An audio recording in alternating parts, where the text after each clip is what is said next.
अस्सलाम वालेकुम व्यूअर्स, आज अज़ान टीवी के इस प्रोग्राम में आयशा और रुमैसा मेरे साथ हैं और आज हम इनकी गुफ्तगू सुनेंगे और इन्होंने जो चीज़ें याद की हैं वो भी हम इनसे सुनेंगे बारी बारी। तो सबसे पहले हम दोनों नाच गाएंगे, तो ठीक है? अच्छा ये बताओ कि आप कौन सी क्लास में पढ़ती हो?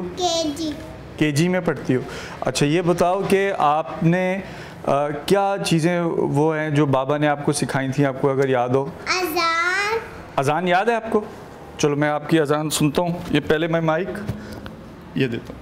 अल्लाहु अकबर, अल्लाहु अकबर, अल्लाहु अकबर, अल्लाहु अकबर, अशहदु अल्ला इलाहा इल्लल्लाह, अशहदु अल्ला इलाहा इल्लल्लाह, अशहदु अन्ना मुहम्मदुर रसूलुल्लाह, अशहदु अन्ना मुहम्मदुर रसूलुल्लाह, हय्या अलस सलाह, हय्या अलस सलाह, हय्या अलल फलाह, हय्या अलल फलाह, अल्लाहु अकबर, अल्लाहु अकबर, ला इलाहा इल्लल्लाह। माशाल्लाह। अच्छा तो अभी आपको जो है दादी ने वो सुनाई थी, याद कराई थी, हाँ वो नात भी सुना दो। डाले नबी पे पड़ा रहूँगा, पड़ी रहे में सिकाम होगा, कभी तो जागे है मेरी किस्मत, कभी तो हाज़िर गुलाम होगा। माशाल्लाह माशाल्लाह, बहुत अच्छा। अब मैं थोड़ा सा आयशा से भी बातचीत कर लेते हैं। अच्छा जी आयशा, आप बताएं कि आप कौन सी क्लास में हैं?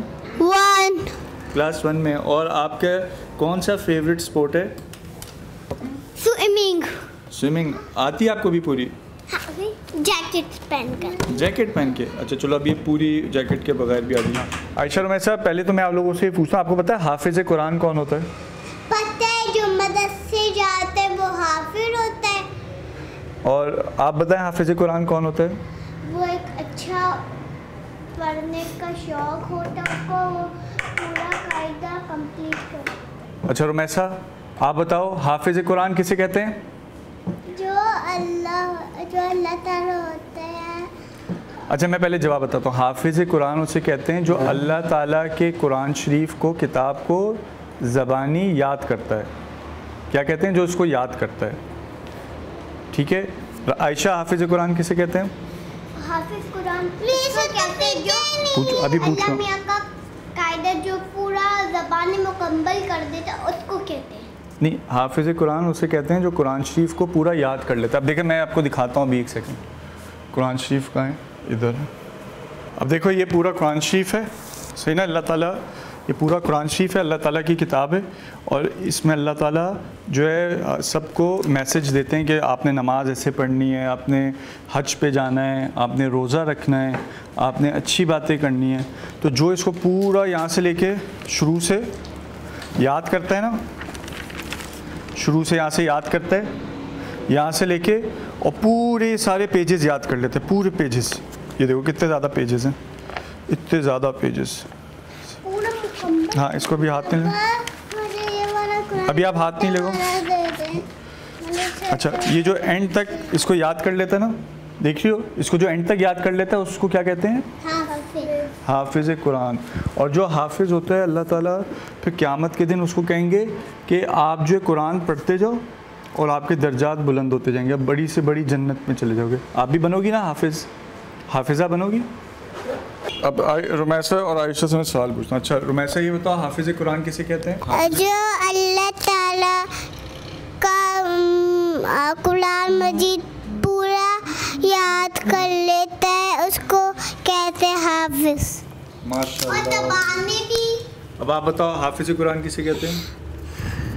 हाफिज़ कुरान इसको कहते हैं जो अल्लाह का कुरान शरीफ पूरा शुरू से लेके पूरा मुकम्मल कर देता है और वो ज़बानी याद कर देता है, शुरू से लेके मुकम्मल कर देता है, तो उसको कहते हैं हाफिज़।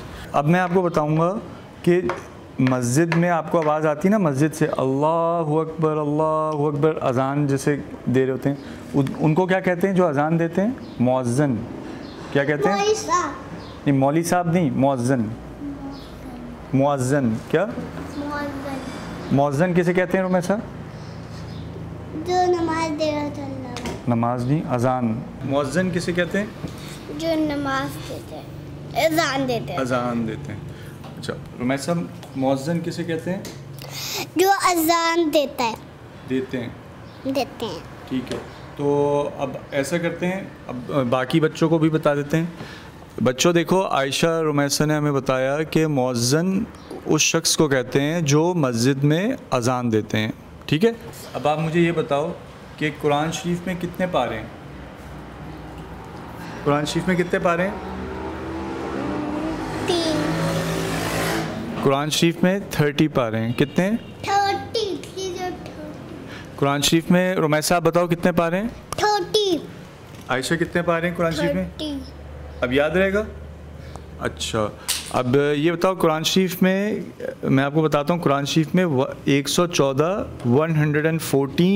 सूरा हैं। कितने? 114 114 कितनी सूरा है? 114। कितना बना? 114।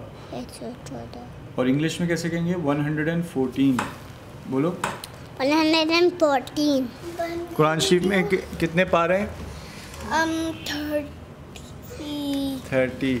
कुरान शरीफ में कितने पारे हैं? 30। और कुरान शरीफ में कितने सूरा हैं? 114। कुरान शरीफ में कितने सूरा हैं? 114। जी, चलो आज हमने कुछ चीज़ें सीखी। उसमें सबसे पहले तो हमने ये सीखा कि हाफिज़ कुरान किसे बोलते हैं, और हमने ये सीखा कि मुअज्जिन किसे बोलते हैं, और हमने ये सीखा, क्या सीखा, कि कुरान शरीफ में कितनी सूरा हैं और कुरान शरीफ में कितने पारे हैं। चलो अब हम थोड़ी सी स्टोरी भी सुन लेते हैं। मैं एक आपको स्टोरी सुना रहा हूँ और वो आप लोग देखना वो कैसी है। एक दफ़ा क्या होता है कि आयशा, रुमैसा और बाबा जो हैं और मामा आपकी, हम लोग जाते हैं सी साइड पे, सही ना। हम जब सी साइड पे जाते हैं तो उधर क्या होता है कि हम ये देखते हैं कि एक बहुत से लोग जो है ना वहाँ फ़ुटबॉल खेल रहे होते हैं। तो एक बच्चा होता है, वो फ़ुटबॉल को ज़ोर से किक मारता है और फ़ुटबॉल जो है वो फ्लाई करके वहाँ चली जाती है। किधर? पानी के अंदर। किसके अंदर चली जाती है? अच्छा, वो जो बच्चा होता है ना, वो इतना बड़ा बच्चा नहीं होता, बस आयशा से थोड़ा सा बड़ा बच्चा होता है, ठीक है, हमदान के जितना होता है, सही। तो क्या होता है, वो बच्चा बॉल के पीछे भागता है, दौड़ के भागता है, और भागते हुए जब वो जाता है तो वो पानी के अंदर चला जाता है और एकदम से गायब हो जाता है। तो उसके अम्मी अब्बू रोने लगते हैं कि कहाँ चला गया हमारा बेटा, कहाँ चला गया। अब क्योंकि आयशा और रुमैसा को स्विमिंग भी आती है, सही ना, तो आयशा और रुमैसा कहती हैं बाबा हम लोग जाएं उसको बचाने के लिए। बाबा कहते हैं नहीं, आप अभी नहीं जाओ क्योंकि पानी बहुत तेज़ है, हम किसी बड़े अंकल को बुलाते हैं कि वो जाएं। तो एकदम से क्या होता है कि 2-3 बड़े अंकल आते हैं और वो भागते हुए आते हैं और वो जो हैं पानी के अंदर जाते हैं और स्विमिंग करते हुए जाते रहते हैं कि थोड़ी देर के बाद वो देखते हैं कि हम देखते हैं कि वो भी गायब हो जाते हैं, वो बड़े अंकल भी नज़र नहीं आते। अब सब परेशान हो जाते हैं कि ये क्या हुआ कि वो बच्चा भी गायब हो गया और ये बड़े अंकल भी गायब हो गए। अब जो है आयशा रुमैसा बैठते हैं बाबा के साथ और प्लानिंग करते हैं कि बाबा हम ऐसा करते हैं, हम अपना स्विम सूट लाते हैं, सही, और हम जो है क्या करते हैं, जैकेट लाते हैं। तो आयशा अपना स्विम सूट और जैकेट लेके आती है और रुमैसा भी लेके आती है। तो अभी हम ये ला रहे होते हैं तो हमें क्या नज़र आता है कि एक बड़ी सी वेल मछली होती है, शार्क मछली, उसके ऐसी शार्क नज़र आ रही होती है, उसका ये पीछे से ना उसका वो नज़र आ रहा होता है, क्या कहते हैं उसे, दुम नज़र आ रही होती है। तो वो आ रही होती है, सब लोग कहते हैं वो शार्क आ गई। तो इतने में क्या होता है कि बाबा कहते हैं कि नहीं, अब ये तो शार्क आ गई, अब हमें तो इससे फ़ाइट करना पड़ेगा। तो आपकी वो गन्स किधर हैं? तो आयशा कहती है मेरी गन जो है गाड़ी में पड़ी है, रुमैसा कहती है मेरी भी गाड़ी में पड़ी है। तो बाबा कहते हैं जाओ जल्दी से गन लेकर आओ। तो क्या होती है, आयशा भागते हुए जाती है और अपनी, कौन से कलर की है गन आपकी? येलो। और आपके कौन से कलर की है? सिल्वर। रुमैसा अपनी सिल्वर वाली गन लाती है, आयशा अपनी येलो वाली गन लाती है। दोनों अपनी गन्स लेके आते हैं तो फिर क्या करते हैं कि आयशा और रुमैसा क्या करते हैं कि वो नहीं होता, वो जो आपने देखा होगा, वो जो बोट होती है उसके पीछे वो पैरासेलिंग बोलते हैं जिसे, कि वो पैराशूट लगा होता है। हाँ। देखे, तो आप लोग उस पे जो है जाते हो और ऊपर फ्लाई करने लगते हो पैराशूट पे, और नीचे आप लोग, हाँ कुछ नहीं, और नीचे आप लोग देखते हो कि शार्क मछली होती है, उसकी टेल नज़र आ रही होती है, आप उसको ऐसे फायर करते हो वहाँ से, ठश, ठश, ठश, और ऐसा भी करती है फायर, ठश, ठश, ठश। आ रही समझ? फिर वो मर जाता बोरिंग तो नहीं लग रही? नहीं। अच्छा, फिर क्या होता है कि वो जो व्हेल मछली होती है वो एकदम से ऊपर छलांग मारती है ऐसे पानी से, और वो अपने मुंह खोलती है इतना बड़ा, उसके इतने बड़े बड़े दांत होते हैं, और उसमें से इतने ज़्यादा वो जो मछलियाँ होती हैं वो भी निकल आती हैं छोटी छोटी, और एकदम से वो जो बच्चा नहीं होता, वो जो पानी में चला गया था, वो भी निकल आता है, और वो जो 2-3 अंकल होते हैं ना, वो भी निकल आते हैं, और वो आराम से जाके वो उधर सी साइड पे गिर जाते हैं। तो फिर सब लोग जो हैं, आयशा रुमैसा जब नीचे आते हैं तो आयशा रुमैसा को कहते हैं कि इनको तो हमने बहुत से टॉयज़ देने, बहुत से इनाम देने, और इनको विनर बना देते हैं। सीना फिर बाबा को ये दोनों एक पारी करती हैं, कैसे, ऐसे, और फिर आयशा भी करती है, एक पारी करती है, और फिर हम लोग क्या करते हैं, नमाज़ पढ़ते हैं। नमाज़ क्यों पढ़ते हैं? अल्लाह का क्या शुक्र अदा करते हैं। अल्लाह का हुक्म होता है कि जब अल्लाह ताला कोई कामयाबी दें या कोई अच्छी चीज़ दें तो उस पर क्या करना चाहिए, शुक्र।